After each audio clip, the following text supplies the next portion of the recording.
Bonsoir à tous et à toutes. Je suis très heureux de vous accueillir à ce nouvel événement du Cercle franco-britannique qui est le deuxième de l'année.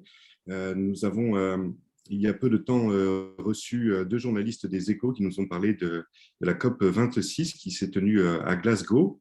Et auparavant, bien entendu, nous avons organisé beaucoup d'événements d'ordre intellectuel, culturel ou festif. Nous avions, par exemple, reçu Madame Sylvie Berman, l'ancien ambassadeur de France au Royaume-Uni, Denis McShane, l'ancien ministre des Affaires européennes de Tony Blair, Madame Pauline Schnapper, qui nous a parlé du Brexit. Nous avons organisé des visites groupées dans diverses expositions culturelles ayant trait à la vie britannique ou à l'amitié franco-britannique. Et ce soir, nous sommes très intéressé de parler de deux questions qui sont directement liées au Brexit, au processus de sortie du Royaume-Uni de l'Union européenne.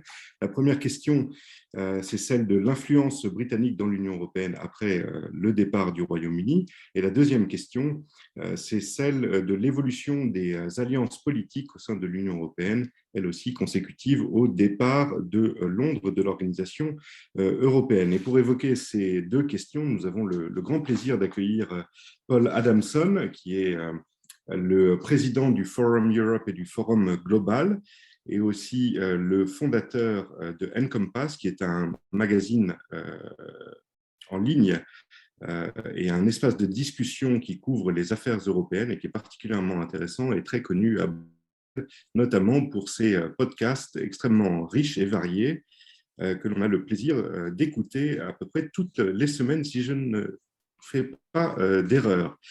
Paul est aussi le président fondateur du forum UE Royaume-Uni. Alors, Paul Adamson est aussi un membre de plusieurs think tanks. Il est au conseil scientifique du Center for European Reform. Il est au conseil scientifique de RAND Europe. Il est aussi actif auprès de l'Atlantic Council. D'ailleurs, il a reçu récemment Benjamin Haddad, le directeur Europe de ce think tank américain.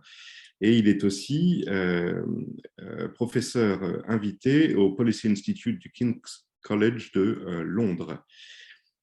Paul, merci beaucoup d'être avec nous ce soir. C'est un grand plaisir et un honneur de pouvoir t'écouter sur ces deux questions. On va commencer par l'influence britannique dans l'Union européenne. Par commodité, on va parler anglais. Et donc, I'm going to ask the very first question, which might seem a little bit basic, which is why would the UK be willing to exert influence in the EU? After all, didn't it depart from the bloc? So why would it want to remain active in some way? Merci beaucoup, Olivier. Oui, on se met d'accord que je vais démarrer en anglais, mais une fois qu'il y a des questions du public, on va basculer vers le français de nouveau. You stole my first line almost, Olivier. Why would the Brits want to seek to influence a club they've decided to leave? I think the harsh reality is only setting in even now. Hard to believe that it is almost 6 years since the Brexit referendum. And yet the formal and final departure of the UK is relatively recent. We formally left the European Union with the UK. I have a French passport, by the way, as well, because my wife is French, on the 31st of January 2020. And then there was a transition period of 11 months. So we finally left the EU on the 31st December 2020. So this new this exile, this isolation, splendid isolation, is only in its 15th month, which is quite a relatively recent phenomenon. But there are a number of reasons to answer your question directly, Olivier, why the UK should try and influence the European Union. And we should maybe, if we have enough time, slightly separate the government, the UK government on one side, and the rest, the private sector, if you like, not just the business world, but also civil society, because they haven't ceased to exist simply because the UK has decided to leave the European Union. So the basic fact, of course, is once you've left, you lose your MEPs in the European Parliament, you lose your commissioner in the College of Commissioners, and you lose your ministers and the voting clout you had around the Council of Ministers table. So you're no longer, all that put together means you are no longer in the room. and at the very least, you need to know what's going on. And there are three big buckets why the UK has to stay engaged, even almost despite itself. When I make critical comments, or rather sarcastic comments, I'm talking about the government, obviously, and not my fellow countrymen. First of all, there is the implementation of the withdrawal agreement, and the structures set up to execute that in the form of this joint committee, which, as you know, has various subcommittees. So the UK has to stay engaged that way through the implementation and the orderly execution of the withdrawal agreement as set out in the joint committee. That's point one.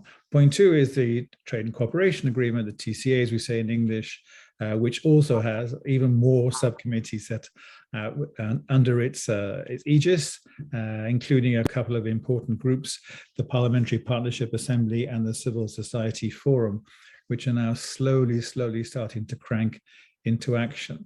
So that is a second area, and that's all about, as you know, whereas the withdrawal agreement and the joint committee is about implementing what has been agreed quite a long time ago, where the UK, through the Northern Ireland Protocol debate, is pushing back quite significantly, much to the annoyance, I would argue, very justified annoyance of the European Union. The TCA, the Trade and Cooperation Agreement, is all about the future and how, to what extent the two sides, the EU and UK, can seek to work together on a whole variety of dossiers going forward. But then thirdly, which I think is relatively unreported, because it doesn't involve sort of formal structures, but a couple of things really need to be underlined, which I find still striking, tend to get very neglected and not talked about. One is the fact that Northern Ireland is part of the single market for goods as part of the agreement of the withdrawal agreement, which means that it has to comply with, and rightly so, the rules emanating from the single market if it wants to, which it can legally do, export and do business with EU 27. That's a very peculiar situation Northern Ireland finds itself in, but that was the deal. So the Northern Ireland is both subject to the rules of the single market, but also benefits from these same rules in terms of access for markets. That's point. And then secondly, companies who want to export to the European, British companies, UK companies which want to export to the European Union, either directly or as part of a relatively sophisticated and lengthy supply chain, have to comply with EU rules. Again, such an obvious fact that gets, for some reason I do not comprehend, regularly gets forgotten about. So the idea that the UK, even if it wanted to, it could turn its back on the European Union and its rule-making machinery, is for the birds. The great sways of the British economy in manufacturing, we're talking about manufacturing essentially big goods, because services are kind of left out of the current state of play. You have to comply with what's going on. Now, the step one of influence, so that's a kind of very long-winded way of answering your question. I'll keep going, Olivia, unless you tell me to stop. I thought that was a way to kick off my intervention, your question, but if I'm speaking for too long, you just tell me to stop and I'll wait for your next question. I'll keep going for the moment. So the first step of influence, of course, is finding out what's going on. You can't really influence proceedings unless you know what's going on. And as I said at the top, because the UK is no longer in the room, whatever room that might be, Commission, Council or Parliament, it is no longer privy to the discussions. It's just knowing what's going on. It's not getting the paperwork, not directly, not officially, not formally, not legally. It has to do what the outside world, not just the UK, has been doing since the beginning of the inception of the EU, is to try and find out what's going on whilst being on the outside. So it's becoming a bit like a lobby group, just trying to find at the very first basic step what on earth is going on inside these different decision-making venues I've been talking about. And then once you have the information on the basis it's relatively sound and accurate and up to date, most importantly, then you try and influence. And as I said also at the beginning, because this new reality, this new splendid isolation is new, it is only in its 15th month, I think all parties, especially the British government, is finding it quite a challenge to get used to this new way of working. The local representation, which is now, as you know, called the UK mission to the EU, prior to the formal Brexit, that civil servants, like any civil servants in any representation, EU permanent representation, would spend all their working hours essentially inside council working groups, just as debating with their colleagues and trying to find compromises and so on and so on.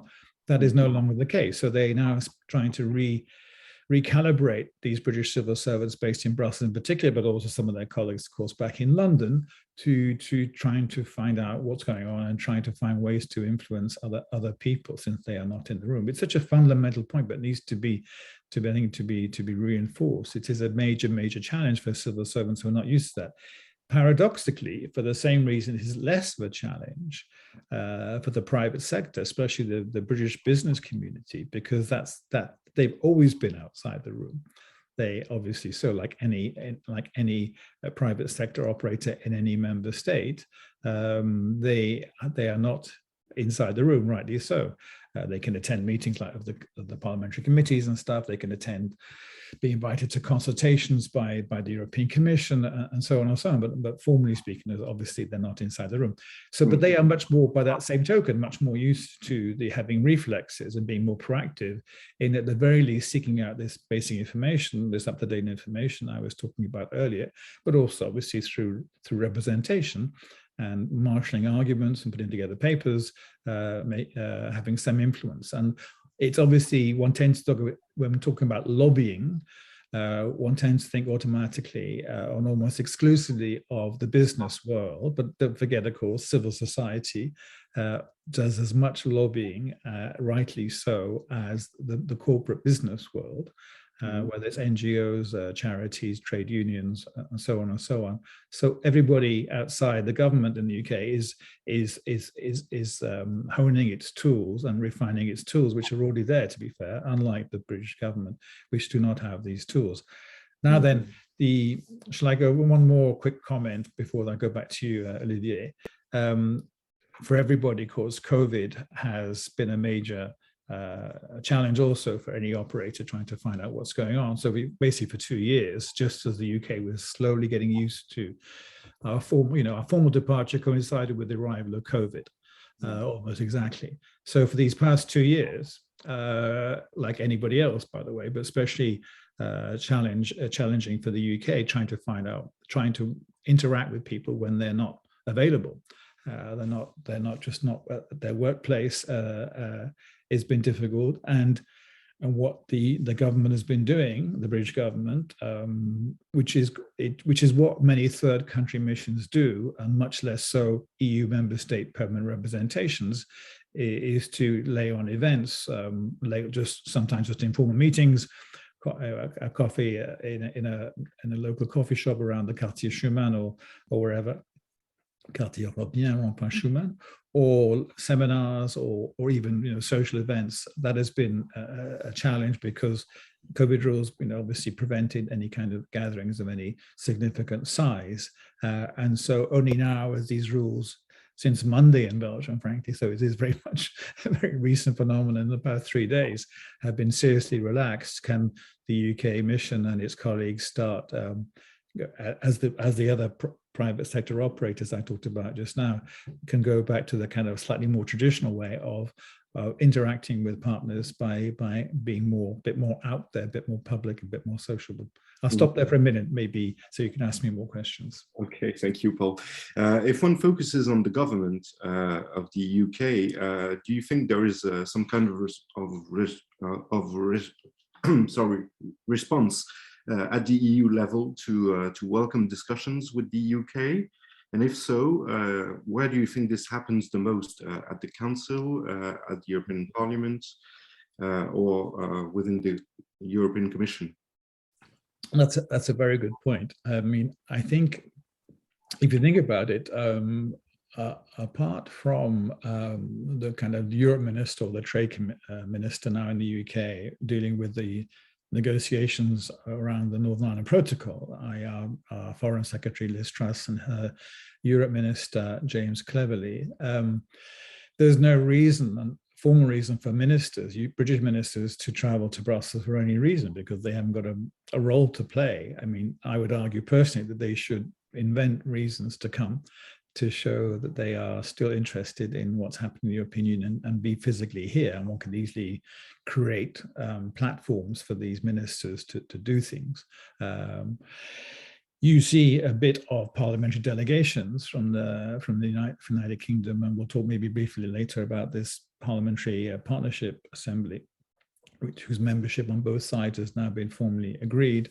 So there are some new first signs of these British national parliamentarians coming to Brussels to try to engage with Brussels, quote unquote.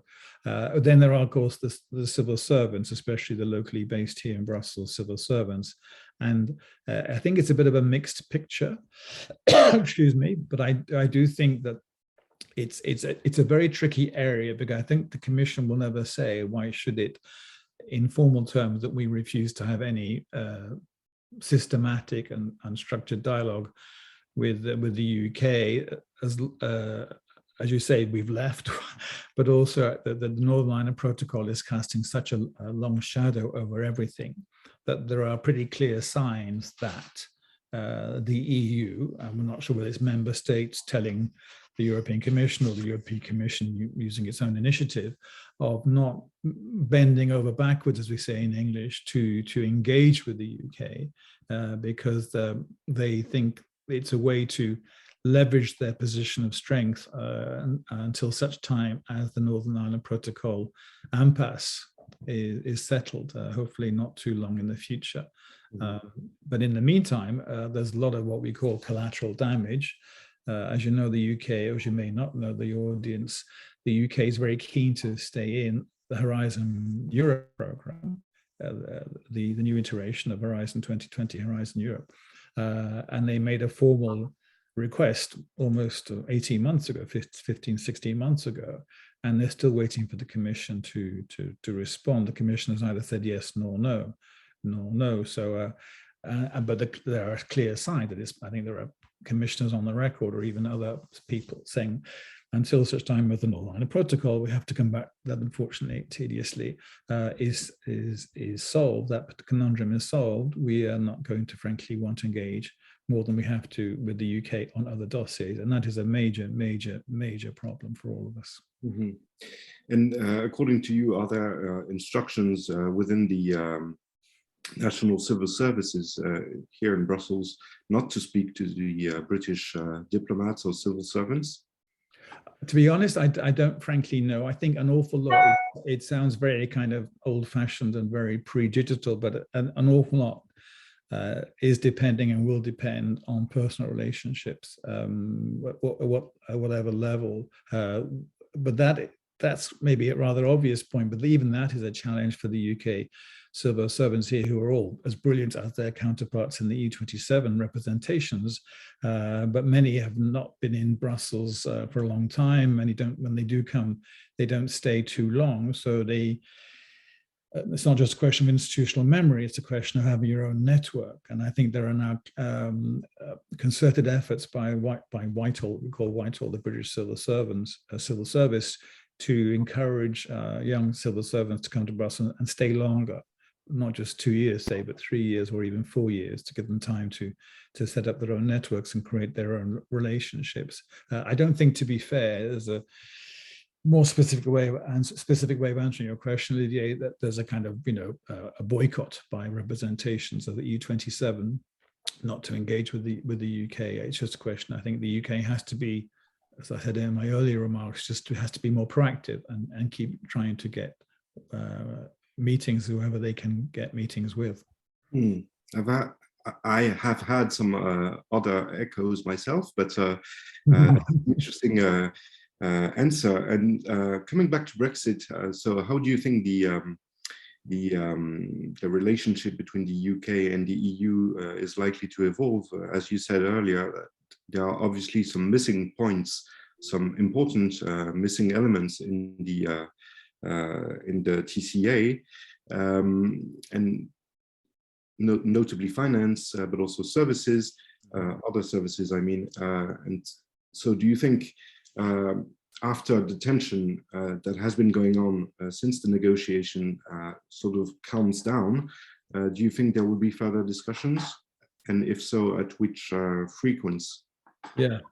Well, as I said before, and I keep going on about it, and I'm boring myself using the phrase, but as long as the Northern Ireland Protocol issue is not solved, then that casts such a large, long shadow over everything else. That is not to say that other meetings, as you know, are not taking place on other issues, but there's no real momentum behind them, because there is this feel that it has to be, well, two things to be a bit more sophisticated in my comments. One is this leverage issue, that the EU saying we'll use whatever tools we have at our disposal to put pressure on the UK to be more accommodating on the Northern Ireland Protocol and stop raising all these objections are on the one hand, and but also I think it's just a question of the EU being rather at least theoretically alarmed about the rhetoric of the UK, which is not often followed through by action, of course, but the rhetoric is there about level playing field against divergence. And so where the UK is maybe often in a rather frantic attempt to justify and to demonstrate why the UK has left the European Union, is to go for regulatory divergence, setting our own rules, which I think we're all finding in practice do not make sense. Maybe, to be fair, in some areas which are more future-oriented, like artificial intelligence and all the issues around that, maybe arguably the United Kingdom, forgive me, could introduce more agile, more quickly regulation around AI, and even expect the EU to try and not follow suit, but be influenced by that. That's an interesting line of thought. But otherwise, the EU is genuinely concerned that the UK, wanting to have its cake, of course, and eat it by having access to the single market, whilst having also the freedom to set its own rules, which is a classic British position, unfortunately, under the current government. And maybe other ones too, no? Yeah. And of course, this crucially depends on the political stability in Westminster. How do you see the political situation in the UK evolve? Obviously, we all know that Boris Johnson has been weakened recently. Do you think there is a chance that he would be toppled, and that the negotiations with the EU are likely to be put on another footing in the near future? It's well, it's almost that. Well, it's a good cue maybe then to talk briefly about Ukraine and Russia, Olivier. And pre the invasion 2 weeks ago, as you're maybe hinting in your question, Boris Johnson was quite vulnerable, and there were moves afoot to dethrone him from his own people. Of course, only his own people, his own parliamentarians can dethrone him. And maybe waiting for what we have, local elections coming up in May, as a pretext in terms of timing, to try and force his ejection. But then the unanswered question is, even if he were to no longer be prime minister, would there be a big change in the UK's stance on the EU? We just don't know. With the potential candidates to replace him have not been particularly outspoken on the EU relationship. They toe, by definition, the party line, and so on.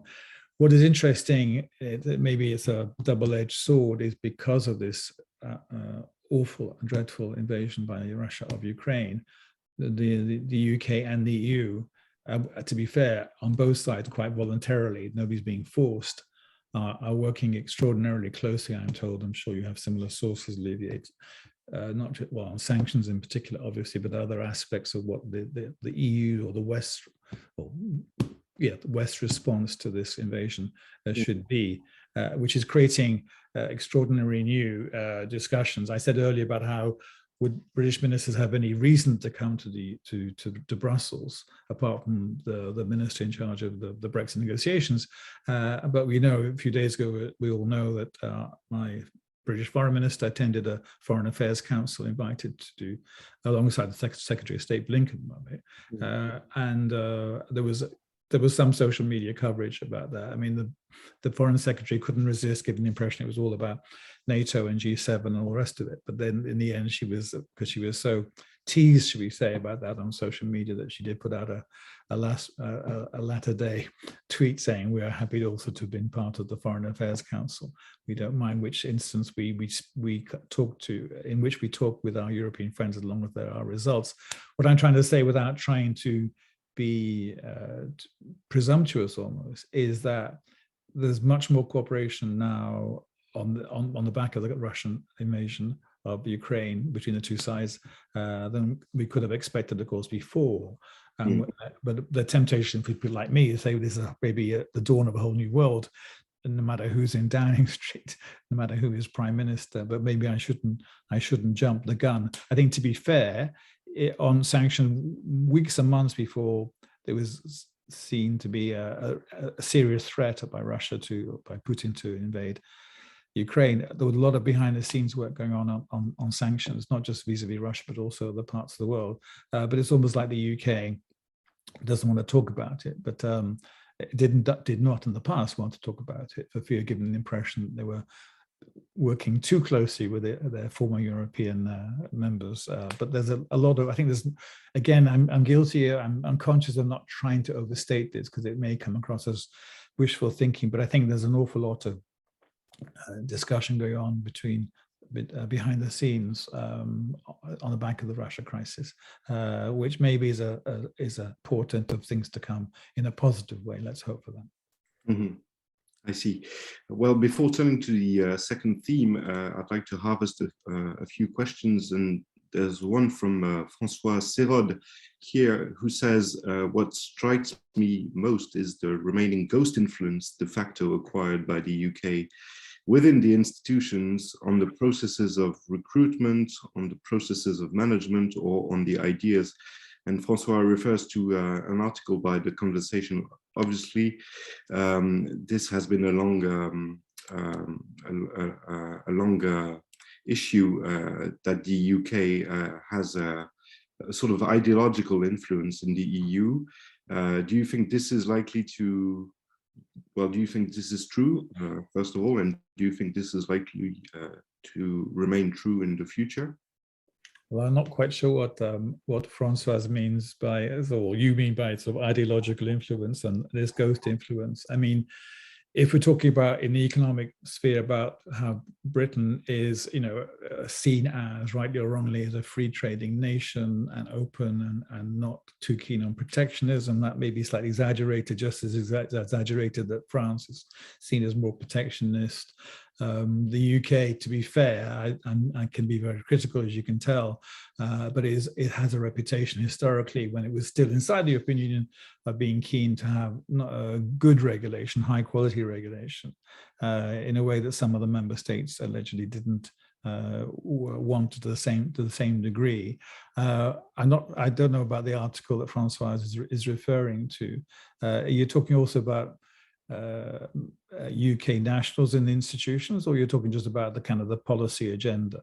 No, I think he's referring to the work processes, the way you recruit.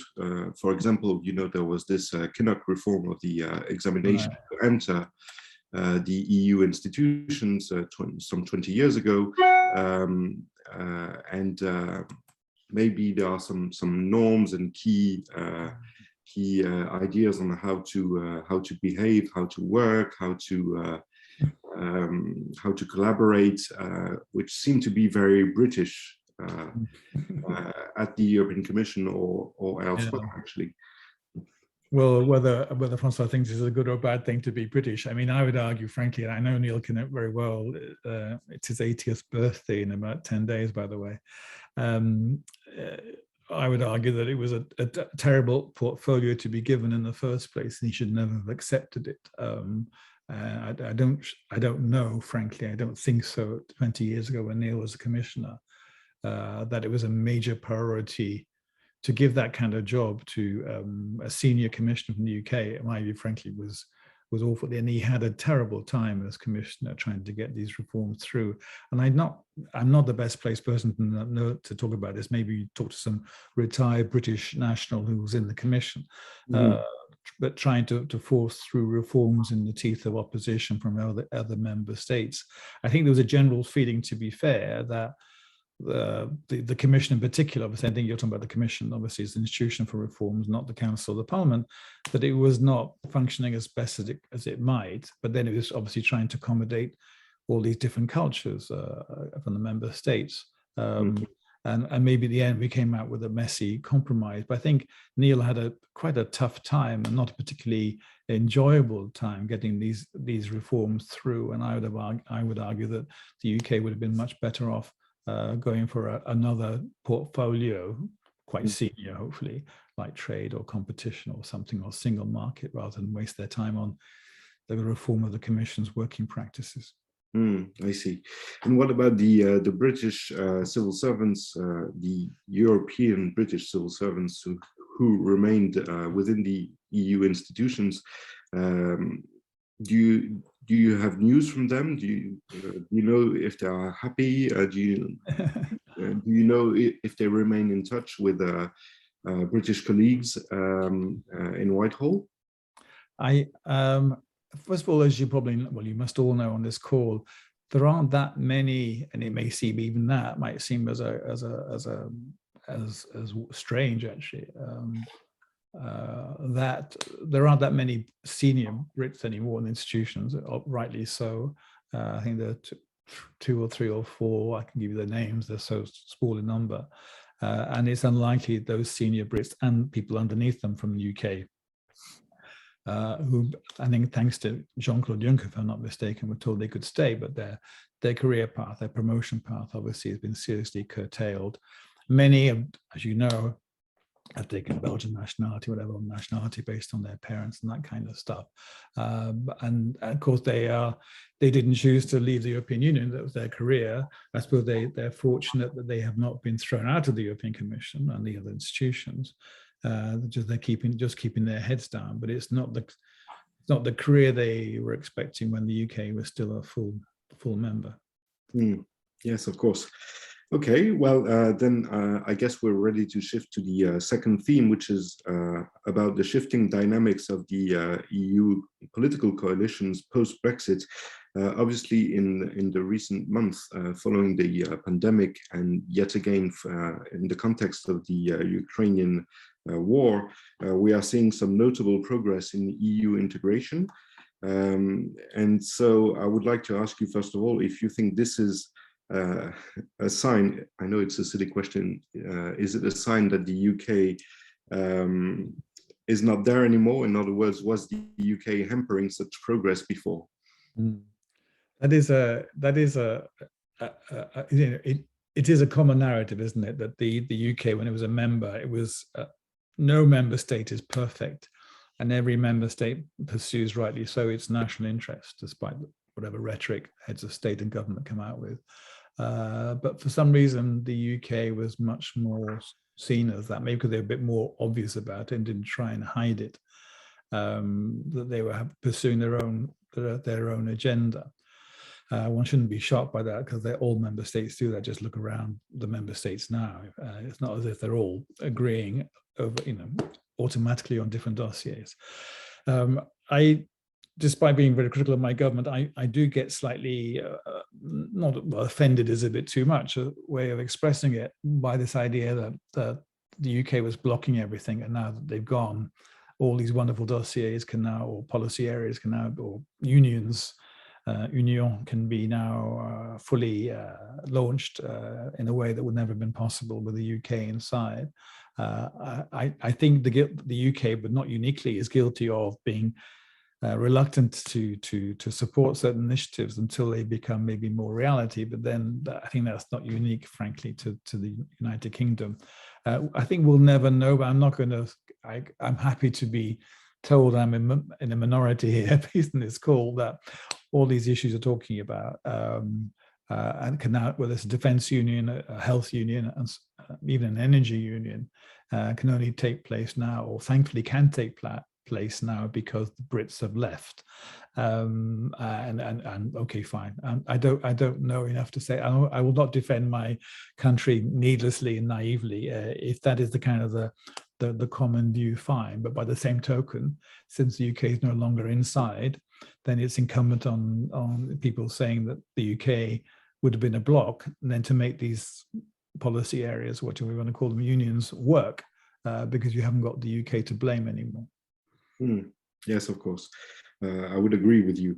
But then turning to the ideas on policies, do you think that another country has taken the sort of liberal lead in the EU to defend sort of more free market economics, to promote more intergovernmental relations?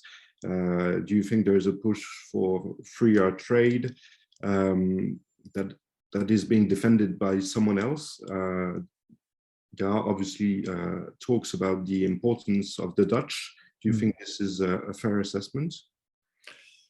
Yeah, I think things have changed a lot now, of course, on the back of COVID also, but more recently on the back of Ukraine. And it's true, in the run up to the UK's departure, there was talk about who would be the, if there needs to be one at all, who would be the free trade liberal champion taking the place of the United Kingdom.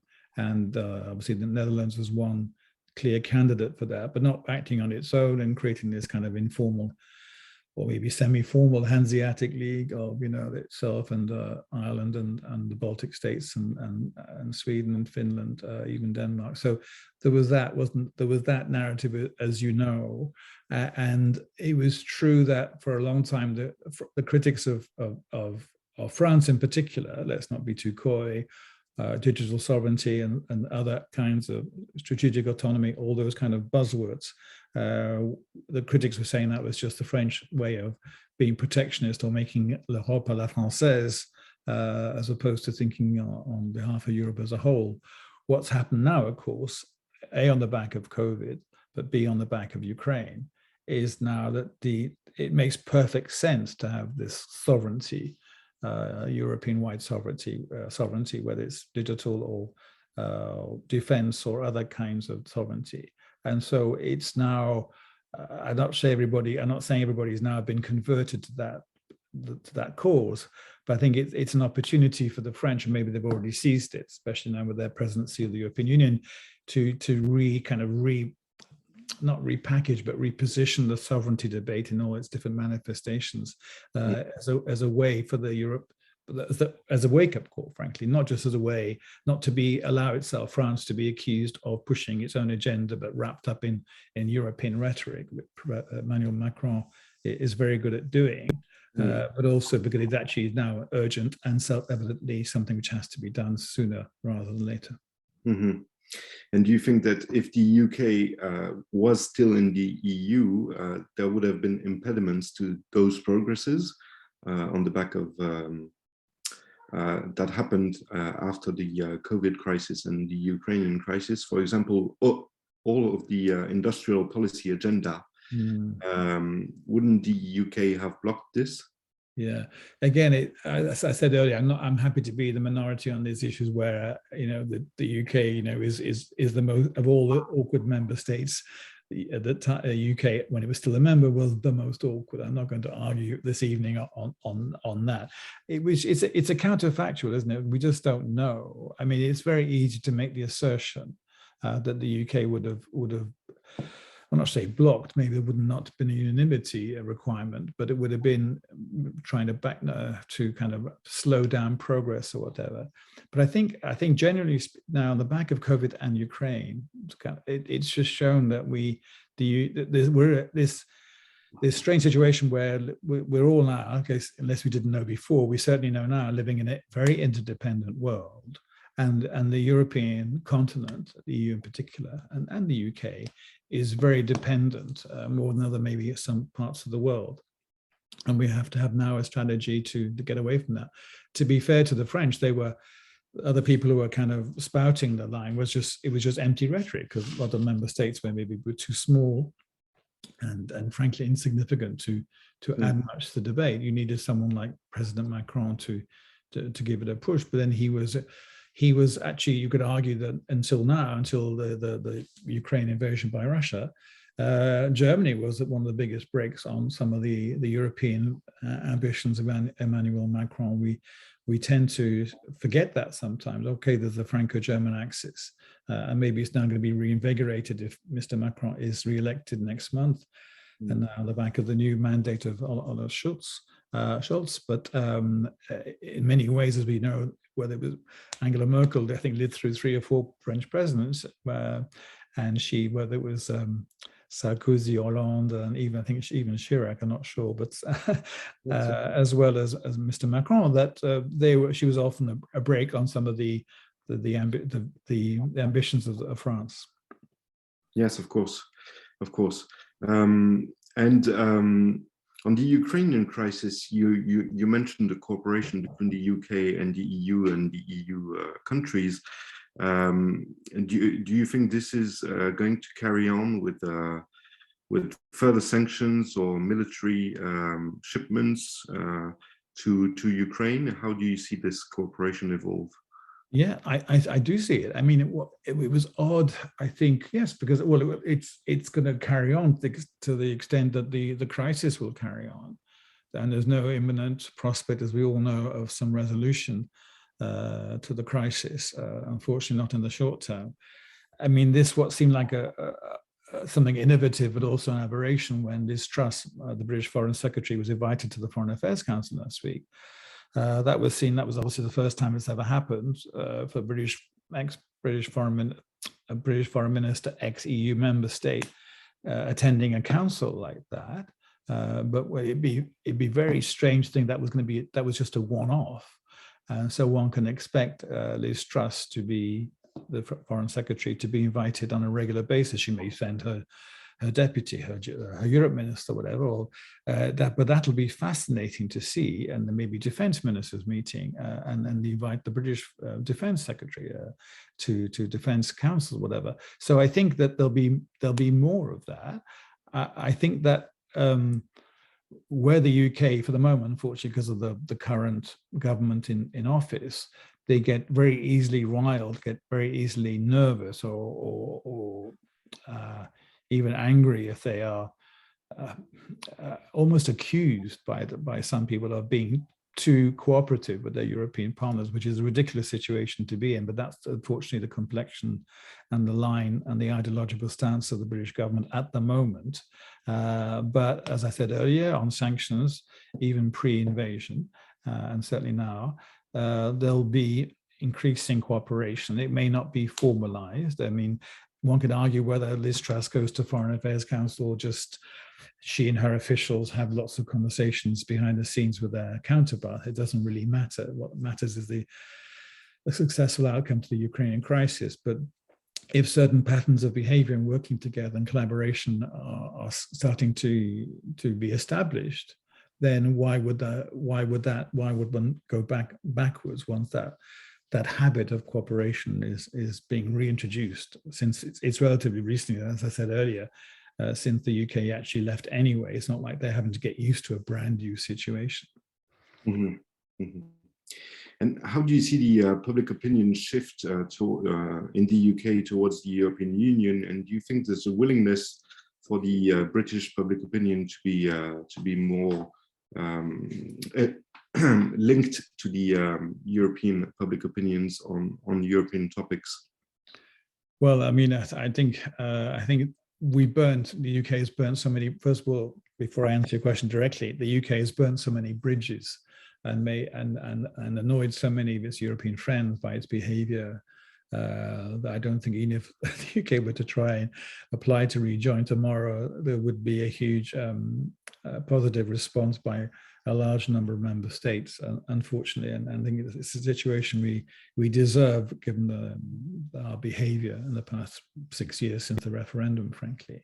Mm-hmm. In terms of public opinion in the United Kingdom, and I've been saying this since the day after the referendum, but it's even more the case now, that the UK is as much a European, a pro-EU country as any member state. And you can see lots of different ways to measure that rather than me just make kind of unfounded assertions. Well, the marches, the peaceful marches throughout the period before we finally left, of literally hundreds of thousands of people in the streets of London coming from all over the country to demonstrate their pro-European credentials.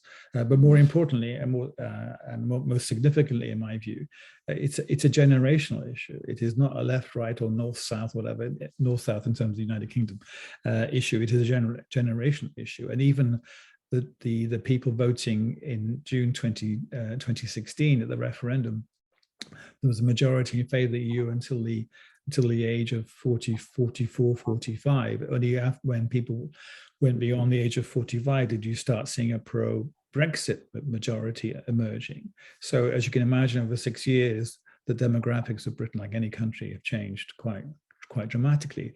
And that's what I find one of the biggest frustrations, never mind the tragedy of the UK's departure, that we are now more than ever a pro-European country, a pro-EU country, excuse me. But I take the point that the polls, we just look at the polls, they do show now the tide turning, and there's at least as big a majority in favor of the questions. It depends on what, as you know, with opinion polls, it depends on what question is asked. So it's not a question. I think people accept the finalité of the UK's departure, so people aren't really, unless you're really fervent, a European federalist type person, a reluctant acceptance or even an ennui that we've left and we have to make the best of it, and it's too much of a hassle to even think about any kind of rejoining, even in the medium term. But certainly public opinion in the UK is quite strongly showing, even on the Brexit side of the divide, that the Brexit is not going well, both how the UK is handling it, the fact that we've left, but also certainly in economic terms, all the form filling and the delays and the supply bottlenecks and all the rest of it, and the businesses going out of business on the back of the new rules coming out of Brexit. Mm-hmm. Well, you mentioned the generational issue, but it's also an educational divide, no? Isn't it, in the UK, as well as a territorial divide? Could you elaborate on that, and how the society and the nation state tries to rekindle in the UK? Well, if I understand your question correctly, Olivier, it is true. It is tempting to think of the European ideal as being quite a middle class thing. So you care about the EU and what it stands for because you're from a good background. Your parent, I'm talking about the youth, obviously the youth of the UK. Your parents are quite well off. You can travel, you can study abroad, and all that kind of stuff and you have skills which are transposable from the UK to other member states. If you're working class and your parents are poor and you can't travel, and you're I don't know, a bricklayer or something or whatever, your skills maybe aren't so transferable. I really don't know the extent to which that is the case. I'm reluctant to go down the path of saying, well, if you're working class, you don't really care. If you're young and working class and lower income, maybe to use a more polite expression, then you're more likely to be against the European Union or don't see what it's got for you. Because I think, to be fair, even young people from lower income backgrounds are open. They maybe not care too much about institutional discussions and details of how the EU operates, but in terms of being open and wanting to be out there in terms of their reflexes and their values and their stance on immigration. There's a generation. I think there's a generational divide, which is much more significant, in my opinion, than a kind of lower or higher level income divide in the United Kingdom, which may not be unique to the UK, by the way. Mm-hmm, mm-hmm. But how do you see the British society come together again? Because Brexit has amplified so many divisions within the British society. Do you feel this is coming better now or not? Well, I think there's two things. Depending on one of the, as you know, the features of the Brexit crowd was they kept changing their views on what Brexit was all about. And so there were two major arguments, but that didn't coincide at the same time. One was about sovereignty, taking back control, whatever that meant. It's a glib phrase, a slogan, as you know, but what does it actually mean in practice? That on the one hand, and on the other hand, immigration, free movement, if you like. And what has happened, because for the reason on the immigration, is that, first of all, a lot of, unfortunately, I'm very embarrassed to and ashamed to even talk about it, a lot of EU member state nationals have left the United Kingdom, who are part of the service economy, care workers, whatever, or even the hospitality sector, never to return. Excuse me. But also the salience of the immigration issue has gone down, apparently. Again, a lot of people don't worry so much about immigration now, about numbers. They quite like the idea, like any member state, I suppose, you have some kind of control, sort of, by the government, but it's not blocking.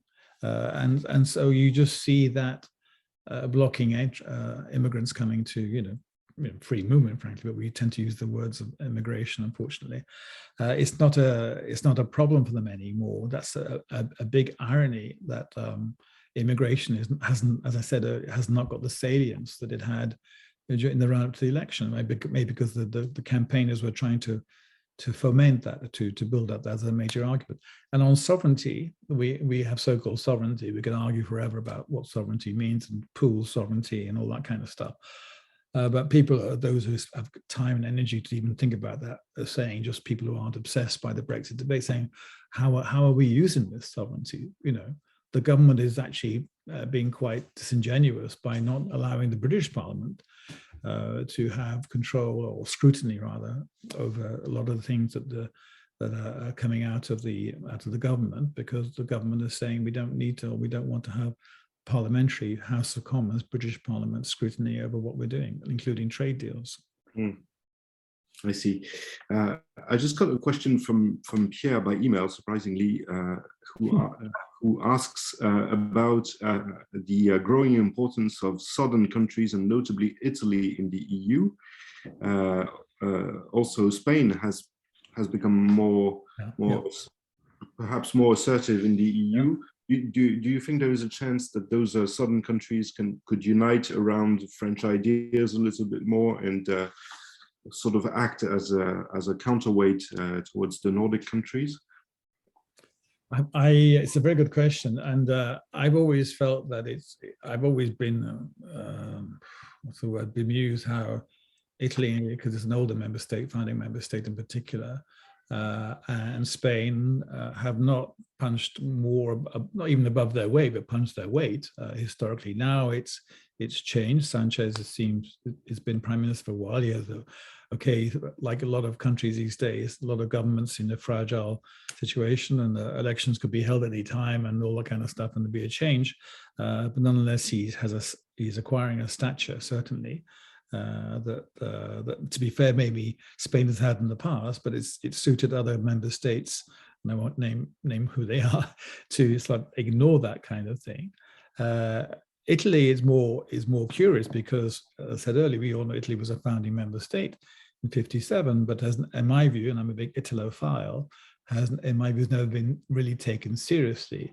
It started a bit, was it 10 years ago, when Mario Monti, the former commissioner, became Prime Minister, Presidente del Consiglio, and he made speeches where he said, Europe is back in Italy, Italy is back in Europe.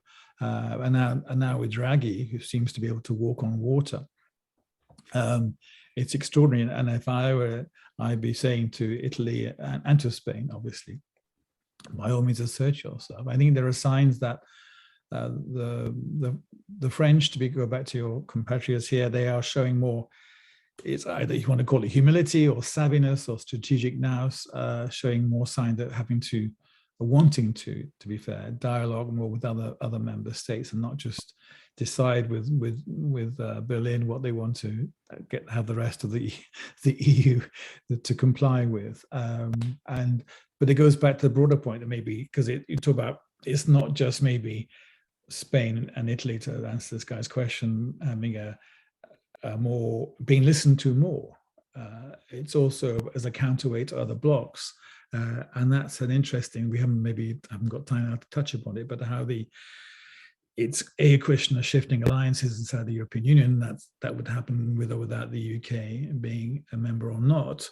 But also, new power. The EU is not maybe one of the perverse and be welcome offshoots of the crisis in Ukraine is it will make Europe pull more together. But we all know before the Ukraine crisis that there was and probably still is a serious rule of law issue.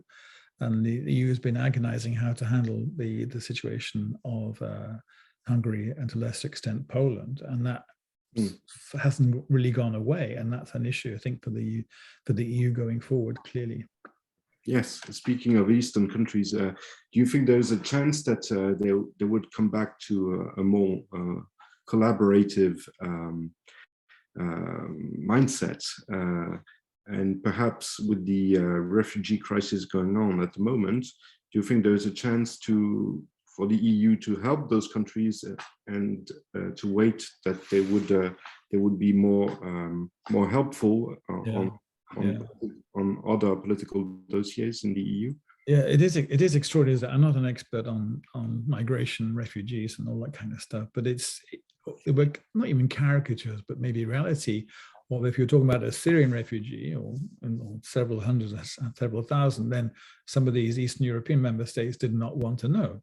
They just did not want to know. But when it comes to Ukrainian refugees, and Poland probably is the best example, they have been opening their doors and being extraordinarily welcoming to Ukrainian refugees. So that suggests that maybe the whole debate about refugees migration will have to be rethought big time, just as when the Baltic states in particular and other countries like Poland saying we have to be careful about, that's an understatement, about Russia is planning. This is obviously pre-Ukraine crisis now, but for years, even maybe decades, and the rest of the EU not taking that seriously. Now they clearly have been vindicated. So for the moment, we're in the midst of crisis. We're still dealing, frankly, with COVID, but certainly with the Ukraine crisis, we haven't got time to stand back and look at the bigger picture. But as and when some of the dust settles, and forgive that terrible pun,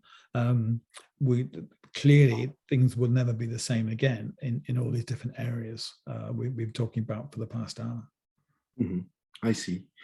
Well, it's been an hour, and so I know your time is very precious, my dear Paul.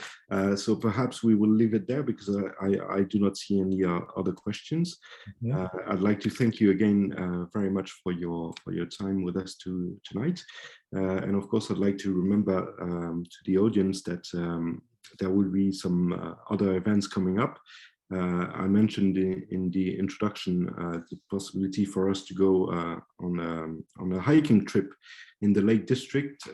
There will be an advertising for that tomorrow, I believe, and this trip will take place in early October. So I'd like to invite everyone who is interested to come by, of course.